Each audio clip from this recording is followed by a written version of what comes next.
Hello everyone. இன்னைக்கு நம்ம பார்க்க போறது இந்த வாரம் ஃபுல்லா ரொம்ப பிரபல்யமா பேசப்பட்ட அமரன் படத்தோடைய கான்ட்ரோவர்சி பத்தி தான். இந்த படத்த சில அமைப்புகள் எதிர்க்குது. அது என்னென்ன அமைப்புகள் எதிர்க்குது, எதுக்காக எதிர்க்குது அப்படின்றத பத்தி தான் நம்ம இன்னைக்கு பார்க்க போறோம். முதல்ல எந்தெந்த அமைப்புகள்லாம் இந்த படத்த எதிர்க்குது. பிளஸ் இந்த படத்த ஸ்கிரீன் பண்ணக்கூடாது அப்படின்னு சொல்லி நெறைய தியேட்டர் கிட்ட நெறைய தியேட்டரோட வாசல்ல முற்றுகை போராட்டம்லாம் பண்ணியிருக்காங்க. அது என்ன மாதிரி இயக்கம் அப்படின்னா 2 மேஜரான இயக்கம். ஒண்ணு எஸ்டிபிஐ, இன்னொன்னு மே 17 மூவ்மெண்ட் போன்ற இயக்கங்கள், சின்ன சின்ன அசோசியேஷன், முஸ்லிம் இயக்கங்கள் இவங்க எல்லாருமே இந்த படத்த ஸ்கிரீன் பண்ணக்கூடாது அப்படின்னு இந்த படத்துக்கு ஆப்போசிஷனா நான் ஒரு ஒரு ஒரு இயக்கத்த பண்ணிட்டு இருக்காங்க. அது ஏன் அப்படின்னு சொல்லி 5 காரணங்களும் சொல்லியிருக்காங்க. அந்த 5 காரணத்த பத்தி தான் நம்ம இன்னைக்கு பார்க்க போறோம். அதுக்கு முன்னாடி இந்த காரணங்கள்லாம் சொல்றதுக்கு முன்னாடி, இந்த படத்த ஏன் எதிர்க்கிறோம் அப்படின்னு தெரிவிக்கிறதுக்கு முன்னாடி, இதுல ரொம்ப முக்கியமான ஒரு விஷயத்த சொல்றாங்க. இது என்ன அப்படின்னா, நம்ம இந்த இந்த இயக்கங்கள்லாம் முகுந்து அண்ட் இந்த மிலிட்டரி பீப்பிளோடைய சாக்ரிஃபைஸ நாங்க ரொம்ப ரொம்ப ரெஸ்பெக்ட் பண்றோம். அந்த அந்த அ குடும்பத்தோடைய சாக்ரிஃபைஸையும் நாங்க ரொம்ப ரெஸ்பெக்ட் பண்றோம்.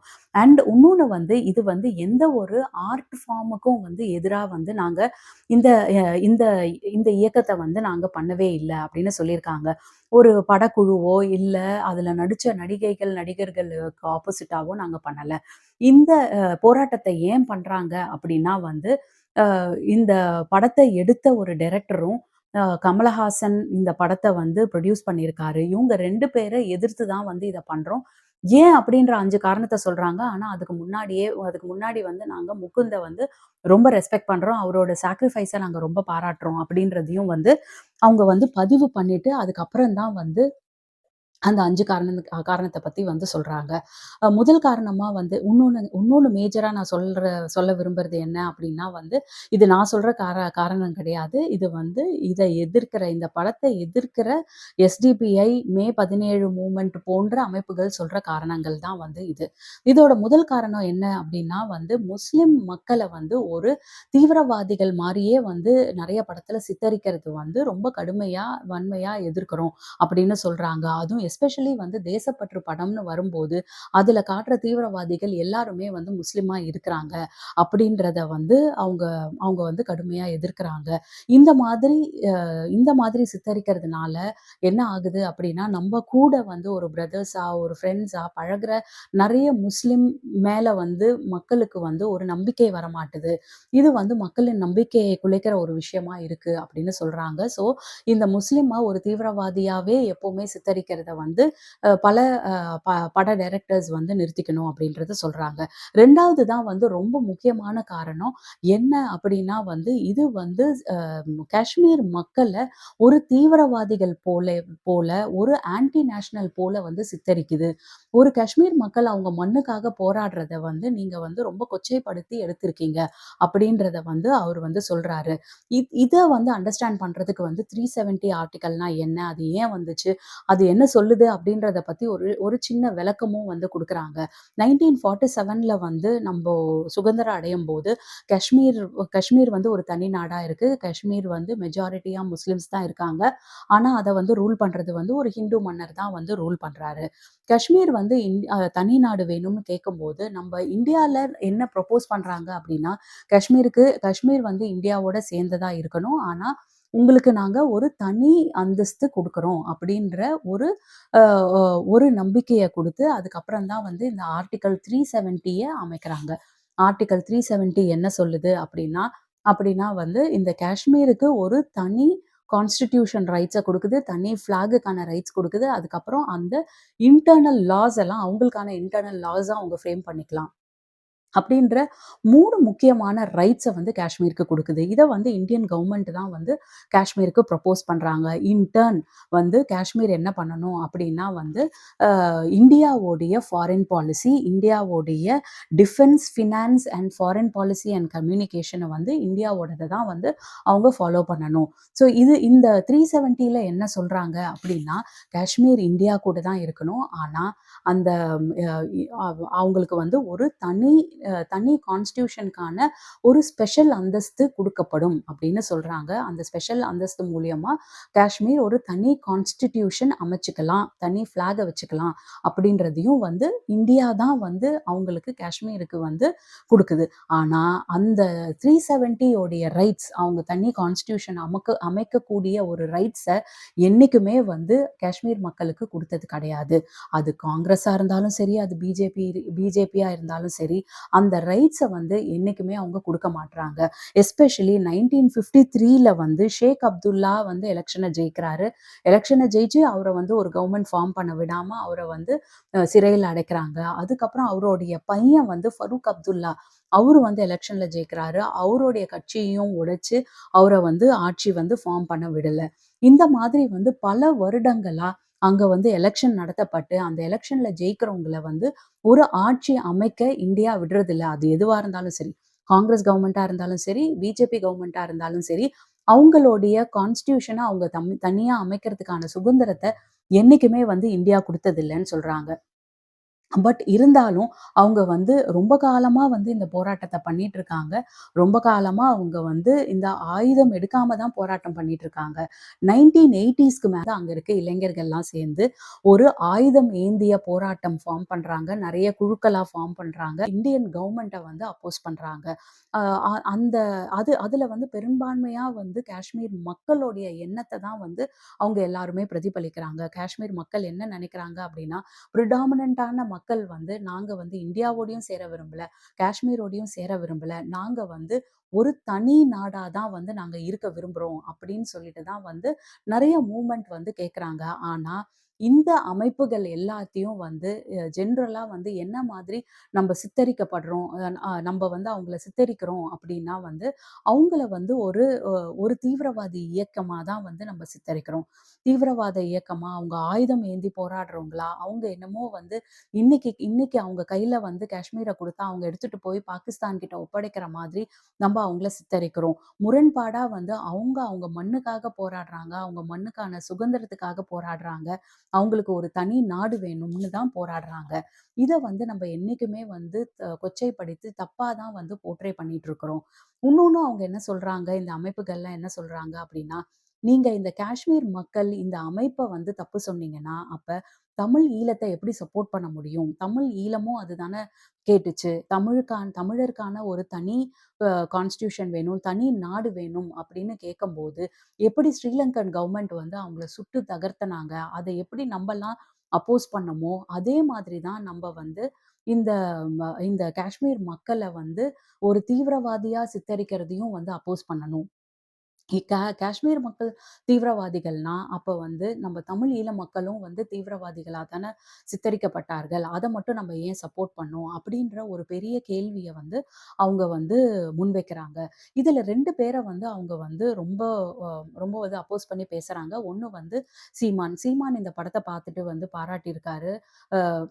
அவரு அவரு வந்து எப்படி இந்த படத்த பாராட்டலாம்? சீமானுடைய கொள்கையே வந்து தமிழ் தனி தேசம் வேணும் அப்படின்ற கொள்கை தான். அந்த தமிழ் தனி தேசம் வேணும்ன்ற கொள்கையும், காஷ்மீருக்கு தனி ஒரு அந்தஸ்து வேணும்ன்ற கொள்கையும் கிட்டத்தட்ட ஒரே கொள்கை தான். அப்ப அதுக்காக போராடுற அ சித்த மக்கள வந்து டெரரிஸ்ட்டா சித்தரிக்கப்பட்ட ஒரு படத்த வந்து எப்படி வந்து அவர் வந்து பாராட்டலாம்? அப்படின்னு சீமானுக்கு ஆப்போசிட்டா பேசியிருக்காங்க. இன்னொருத்தருக்கும் ரொம்ப ஆப்போசிட்டா பேசியிருக்காங்க. யாரு அப்படின்னா, நம்ம தமிழ்நாட்டோடைய சிஎம் தான். தமிழ்நாட்டோடைய சிஎம் வந்து திராவிட கட்சிய சேர்ந்தவரு. திராவிட கட்சியோடைய கொள்கை எப்பவுமே என்னவா இருந்திருக்கு? ஆதி காலத்துல இருந்து 370 குடுக்கும் காலத்துல இருந்து திராவிட கட்சியோடைய ஒரு பாலிசி என்னவா இருந்திருக்கு அப்படின்னா, காஷ்மீர் மண் யாருக்கு போய் சேரணும்? அது இந்தியாவுக்கா? பாகிஸ்தானுக்கா? இல்ல அவங்களுக்கு ஒரு தனி சுதந்திர நாடா வேணும் அப்படின்றத வந்து காஷ்மீர் மக்கள் தான் முடிவு பண்ணணும். அத வந்து இந்தியன் கவர்ன்மெண்ட் முடிவு பண்ணக்கூடாது அப்படின்றது தான் வந்து நம்ம திராவிட கொள்கையா இருந்தது. இன்ஃபாக்ட் வந்து இந்த 370 அபாலிஷ் பண்ணும்போது வந்து, இந்த அபாலிஷ் பண்ணத எதிர்த்து ஓட்டு போட்ட சில பேர்ல வந்து டிஎம்கேவும் ஒரு கட்சியா வந்து இந்த 370 அபாலிஷ் பண்ணத வந்து எதிர்த்தது. கண்டிப்பா வந்து இந்தியா வந்து காஷ்மீருக்கு ஒரு தனி அந்தஸ்து வந்து குடுத்திருக்கு. தனி கான்ஸ்டிடியூஷன் ஃபார்ம் பண்ற அந்தஸ்த குடுத்திருக்கு. அந்த அந்தஸ்த என்னைக்குமே வந்து நம்ம வந்து அ ந ந நம்ப வந்து அபாலிஷ் பண்ணக்கூடாது கூடாது அப்படின்றது தான் வந்து டிஎம்கே உடைய ஸ்டாண்ட் பாயிண்டாவும் இருந்திருக்கு. ஸோ ஒரு கட்சியோட கொள்கையாவும் இருந்திருக்கு. கவர்மெண்டோட கொள்கையாவும் இருந்திருக்கு.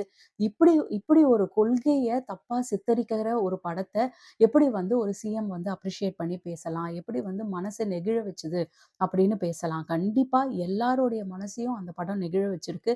அந்த படம் கண்டிப்பா ஒரு தேசப்பற்றுக்கான படம் தான். ஆனா, அந்த தேசப்பற்றுன்ற போர்வையில ஒரு மக்களுக்கான போராட்டத்த, மக்கள் உரிமை கேட்கறதுக்கான போராட்டத்த எப்படி வந்து நீங்க கொச்சைப்படுத்தலாம்? அந்த கொச்சைப்படுத்துறத வந்து ஒரு அரசியலா முன்னிறுத்தியிருக்காங்க. அந்த மாதிரி ஒரு அரசியல எப்படி அப்ரிஷியேட் பண்ணி ஒரு சிஎம் பேசலாம்? அவரு வந்து இந்த படத்த அப்ரிஷியேட் பண்றதுக்கு முன்னாடி, இதுக்கு பின்னாடி இருக்க ஹிஸ்டரி, இதுக்கு பின்னாடி இருக்க பாலிடிக்ஸ் இது எல்லாத்தையும் அலசி, ஆராய்ஞ்சு, அதுக்கப்புறம் தான் வந்து இந்த படத்த அப்ரிஷியேட் பண்ணியிருக்கணும் அப்படின்னு சொல்லி, இவங்க 2 பேரையும் வந்து கடுமையா வந்து விமர்சிக்கிறாங்க. இது வந்து ரொம்ப ரொம்ப ஒரு முக்கியமான காரணம். இத தான் வந்து 2வது காரணமா வந்து சொல்லியிருக்காங்க. அதுக்கப்புறம் வந்து 3வதா ஒரு காரணம் சொல்றாங்க. என்ன அப்படின்னா, அந்த படத்துல வந்து இது இன்டர்வல் பிளாக் கிட்ட வந்து அதுல அதுல வர ஹீரோ ஒரு நிராயுதபாணியா அ வூண்டடான ஒரு தீவிரவாதிய வந்து சுட்டு கொலை பண்ற மாதிரி, சுட்டு தகர்த்துற மாதிரி வந்து ஒரு காட்சி அமைப்பு இருக்கு. இந்த மாதிரி ஒரு காட்சி அமைப்பே வந்து ரொம்ப ரொம்ப தப்பான காட்சி அமைப்பு. இதுக்கு பேரு வந்து சம்மரி எக்ஸிகியூஷன். அண்ட் இந்த சம்மரி எக்ஸிகியூஷன் வந்து ஒரு ராணுவ எத்திக்ஸையே வந்து மீறின ஒரு ஒ ஒரு ஒரு செயல். அப்படின்றது சொல்றாங்க. ராணுவ எத்திக்ஸே என்ன அப்படின்னா, நிராயுதபாணியா நிக்கிற ஒரு எதிரியா இருந்தாலும் சரி, ஒரு சோல்ஜரா இருந்தாலும் சரி, ஒரு டெரரிஸ்ட்டா இருந்தாலும் சரி, நிராயுதபாணியா இருக்கிற ஒருத்தர நம்ப சுடக்கூடாது அப்படின்றது தான் வந்து நம்மளோட எத்திக்ஸ். இத தான் வந்து நம்ம தமிழ் ஈழத்துல வந்து எதிர்த்திருக்கோம். நம்ம வந்து பல வீடியோஸ வந்து பார்த்திருப்போம். அதாவது வந்து இந்த தமிழ் ஈழம் கேட்டு போராடினவங்கள வந்து அவங்களோட ஆயுதத்த எல்லாம் புடுங்கிட்டு அவங்க கைகள கட்டி, எப்படி வந்து ஸ்ரீலங்கன் மிலிட்டன்ட்ஸ் வந்து அவங்கள சுட்டாங்களோ, அத வந்து எப்படி நம்ப வந்து ஒரு மனித உரிமையோடைய மீறல் அப்படின்னு நம்ம வந்து சித்தரிச்சிருக்கோம். இது வந்து ரொம்ப ரொம்ப ஒரு கொடூரமான செயல் அப்படின்னு நம்ப தமிழ் ஈழம்னு வரும்போது சொல்லியிருக்கோம். ஆனா, அதையே எப்படி வந்து நம்ம இந்தியன் மிலிட்டரி இன்னொரு ஒரு ஒரு தீவிரவாத இயக்கத்துக்கு எப்படி பண்ண முடியும்? அது முதல்ல ஒரு தீவிரவாத இயக்கமே கிடையாது. அதுபோல சித்தரிக்கப்பட்ட ஒரு மக்கள் இயக்கம் தான் அப்படின்னு சொன்னா கூட, அது தீவிரவாதியே இருந்தா கூட, நிராயுதபாணியா ஒரு வூண்டடா காயப்பட்ட ஒரு தீவிரவாதிய சுட்டு தகர்த்தற மாதிரி ஒரு காட்சி வைக்கவே கூடாது. அப்படியே அது நடந்திருந்தா கூட, அந்த மாரி ஒரு காட்சி அமைப்பு பண்ணியிருக்க கூடாது. அந்த மாரி ஒரு சம்பவம் நம்ம இந்தியன் மிலிட்டரில நடந்ததுன்னா, அந்த அந்த சோல்ஜர வந்து அந்த சோல்ஜர் மேல ஒரு வழக்கே தொடுக்க முடியும். அப்படின்றத வந்து அவரு சொல்றாரு. அத ஒரு காரணமாவும் வந்து சொல்லியிருக்காரு. 4வதா ஒரு ஒரு விஷயம் என்ன சொல்றாரு அப்டின்னா வந்து, இந்த இந்த சோல்ஜர்ஸ் எல்லாம் வந்து ஒரு எக்ஸிகியூஷன நோக்கி போறதுக்கு முன்னாடி, ஜெய் பஜ்ரங்ன்னு ஒரு முழக்கத்த இட்டுட்டு போறாங்க. அது வந்து என்ன மாதிரி ஒரு செயல்? அ இந்தியன் சோல்ஜர்ஸ்ல வந்து எல்லாருமே இருக்கிறாங்க. முஸ்லிம்ஸ் இருக்காங்க, கிறிஸ்டியன்ஸ் இருக்காங்க. எல்லாரையும் சேர்ந்தது தான் வந்து நம்மளுடைய சோல்ஜர்ஸ். அப்படி இருக்கும்போது, ஜெய் ஹிந்த்ன்னு வேணா சொல்லிட்டு போற மாதிரி வச்சிருக்கலாமே ஒழிய, ஜெய் பஜ்ரங் அப்படின்றது வந்து ஒரு குறிப்பிட்ட சமுதாயம் சொல்ற ஒரு முழக்கம். அந்த முழக்கத்த வந்து எப்படி வந்து அவங்க வந்து இந்த படத்துல வந்து அவங்க மிலிட்டன்ட்ஸ் எல்லாம் சொல்ற மாதிரி எப்படி வச்சிருக்கணும்? அது வந்து ரொம்ப தப்பான செயல். இந்த மாதிரி ஒரு விஷயத்த அவங்க பண்றதுனால, ஏதோ வந்து மிலிட்டரி எல்லாம் ஒரு சமுதாயத்த சேர்ந்தவங்க அப்படின்றது சித்தரிக்கப்பட்டிருக்கு. பிளஸ் இந்த மத்த சமுதாயத்த சேர்ந்தவங்க எல்லாரும் பண்றத வந்து அ ஒ பண்ற சில சாக்ரிஃபைஸ வந்து இது வந்து கொச்சைப்படுத்திருக்கு அப்படின்றதையும் வந்து முன்வைக்கிறாங்க. கடைசியா இன்னொரு காரணத்தையும் சொல்லியிருக்காங்க. என்ன சொல்லியிருக்காங்க அப்டின்னா, பிஜேபி அமைப்ப சேர்ந்த ராஜாவா இருக்கட்டும், ஒரு வானதியா இருக்கட்டும், இவங்க எல்லாருமே வந்து இந்த படத்த வந்து ரொம்ப ரொம்ப அப்ரிஷியேட் பண்ணி பேசியிருக்காங்க. அண்ட் வானதி என்ன சொல்லியிருக்காங்கன்னா, இத வந்து ஸ்கூல்ஸ்க்கெல்லாம் போட்டு காட்டணும். இத ஸ்கூல்ஸ்க்கு போட்டு காட்டுனா, இந்த தேசப்பற்று வந்து ரொம்ப ரொம்ப ரொம்ப ரொம்ப நல்லா வந்து பசங்க மத்தியில வந்து கிரியேட் ஆகும். அப்படின்னு சொல்லியிருக்காங்க. இது வந்து ஒரு மக்களின் போராட்டம். அப்படிதான் வந்து நம்ம ஹிஸ்டரி வந்து சொல்லுது. இந்த இந்த மக்கள் போராட்டத்த வந்து தப்பா வந்து தீவிரவாத இயக்கம் மாதிரி சொன்னது வந்து ஒரு தப்பான ஹிஸ்டரி. இத வந்து நீங்க எல்லாருக்கும் போட்டு காமிக்கிறதன் மூலியமா வந்து நீங்க வந்து ஒரு தப்பான ஹிஸ்டரிய வந்து முன்னிறுத்துறீங்க. அந்த மக்களின் போராட்டத்த வந்து நீங்க வந்து கொச்சைப்படுத்துறீங்க. அ இது இது கூட வந்து அவரு என்ன சொல்றாரு அப்படின்னா, எப்படி வந்து நீங்க வந்து இந்த மக்களின் போராட்டத்த வந்து ஒரு தீவிரவாத தீவிரவாத இயக்கமா சொல்றீங்களோ, இத வந்து ஒரு ஒரு தப்பான ஆன்டி நேஷனல் இயக்கமா சொல்றீங்களோ, அப்ப அதே மாரி தான் தமிழ் ஈழத்துக்கு போராடினதையும் வந்து நீங்க சொல்லணும். எப்பவுமே வந்து ஒரு மூவ்மெண்ட்டோ, ஒரு போராட்டமோ இருந்ததுன்னா, இம்மீடியட்டா அவங்கள ஒரு தீவிரவாத இயக்கம் போல சித்தரிக்கும் ஒரு மனப்போக்கு தான் வந்து எல்லா கவர்மெண்ட்டுக்கும் இருந்திருக்கு. இது வந்து ஒரு மண்ணுக்கான போராட்டம். அத வந்து அப்படித்தான் நம்ம பார்க்கணும். அண்ட் காஷ்மீர் மண் யாருக்கு போகணும் அப்படின்றத வந்து அந்த காஷ்மீர் மக்கள் தான் தீர்மானிக்கணும். அந்த அத அத வந்து எதிர்த்து எந்த ஒரு படமும் எடுக்கக்கூடாது. இதெல்லாம் ரெக்கார்ட் பண்ணதுக்கு அப்புறம் தான் நான் ரியலைஸ் பண்ணேன். 6வதா இன்னொரு காரணமும் இருக்கு அப்படின்னுட்டு. அந்த 6வது காரணத்தையும் வந்து நான் சொல்லிட்டு இந்த விளாக முடிச்சிடுறேன். 6வதா என்ன காரணம் அப்படின்னா, இந்த படத்துல வந்து அரை விதவைகள், ஹாஃப் விடோவ பத்தி நெறைய மென்ஷன் பண்ணியிருக்கிறாங்க. ஹாஃப் விடோ அப்படின்னா யாரு அப்படின்னா, இந்த ஹஸ்பண்ட்ஸ் வந்து என்ன ஆனாங்கன்னே தெரியாம இருக்கிறது. அவங்க திடீர்னு காணா போயிடுறாங்க. அவங்கலாம் என்ன ஆனாங்க? உயிரோட இருக்காங்களா? இல்ல இறந்துட்டாங்களா? அப்படின்னே தெரியாம இருக்கிறதுக்கு பேரு தான் வந்து ஹாஃப் விடோ. இந்த ஹாஃப் விடோவ பத்தி வந்து இந்த படத்துல வந்து நெறைய மென்ஷன் பண்ணியிருக்காங்க. அண்ட் இந்த இயக்கங்கள்லாம் என்ன சொல்றாங்க அப்படின்னா, கிட்டத்தட்ட ஒரு 1,50,000 ஹாஃப் விடோக்கு மேல காஷ்மீர்ல இருக்கிறாங்க. இந்த படத்துல எப்படி சித்தரிக்கிறாங்க அப்படின்னா, இந்த ஹஸ்பண்ட்ஸ் எல்லாருமே ஹாஃப் விடோவா இருக்கிறவங்களுடைய ஹஸ்பண்ட்ஸ் பெரும்பான்மையான ஆனவங்க வந்து பார்டர தாண்டி போனவங்க, இல்ல இங்கேருந்து வந்து டெரரிஸ்ட் குரூப்ல வந்து சேர்ந்தவங்களா சித்தரிக்கப்படுறாங்க. இது வந்து ரொம்ப ரொம்ப பொய்யான ஒரு விஷயம் அப்படின்னு சொல்லி இந்த இயக்கங்கள்லாம் சொல்றாங்க.